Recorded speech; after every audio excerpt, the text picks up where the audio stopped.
Learn how to use the window history forward method to navigate the browser to the next page in the user session history. So in this example, we want to look at how you can use the window history method to create a forward process that can, change your current web page into another one.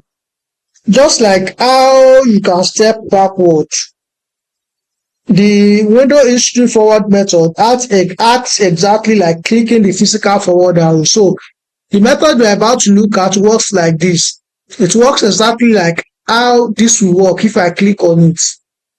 You can see that it's just moved to Google. Remember that the window.history, just as the name suggests, store history of the visited web page. So you can easily use arrow to navigate into those histories. But in this example, we are not making use of arrow. Instead, we want to use a button that once we click it, it will listen for an event and automatically swipe and change our current interface or our current web address and move to the next history that it has stored. So it will only do something if the user has already gone back a page. So leaving a next page waiting in the history log. So that exactly is what the example we're going to be making here is going to do. So let's now look at the example. I'm already inside the script tag and just make a function and call it anything. But in this case, I want it to reflect the name of what I'm trying to do.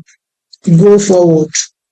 And just put the window.history .forward inside it.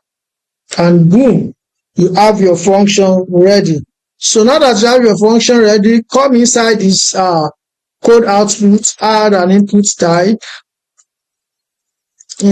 type of button. Add an ID of button to make it fine because I already have text for you. That add a value, go forward. Value, go forward. And finally, add a property of an onClick, and that onClick is going to run my function, which is this. So I'll pass my function to this onClick. Go forward, click it, and I can close this. So now, what do you think is going to happen if I click on the button? Well, nothing much. The button is just going to lead us and move back to another web address. So let's test this out, and you can see I'm now inside google.com. So this example shows that clicking the forward button triggers a JavaScript function that immediately commands the browser to step forward one page in its browsing history log. So everything we have here are just a normal JavaScript script. So you can see that the onClick is a property of this button, and it takes our function. So this, once this button detects a click, then it will call this function and run it. So it listens for a click event on the input button and immediately call the go forward function when clicked. The window.history.forward tells the browser to look up the next URL in the tab's internal history tab and load it. So here are few key takeaways from this lesson. Number one, the window.history.forward method replicates the native browser forward button behavior programmatically. What does that mean? What I did with this code, I can easily do it like this. You can see it's just a replicate of the native browser forward button. So, and I can also do it with the method. So if I click it, it is still the same thing.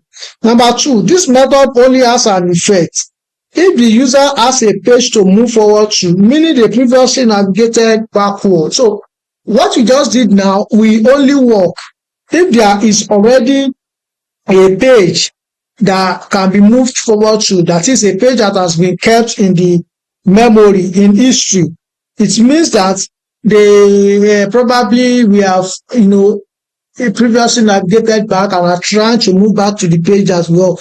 But if what we have is the current page with no page in the history, then it will not work. And finally, this can be written directly without the Windows objects. So you can write it this way and it will still work. So let's go back and then let's try it.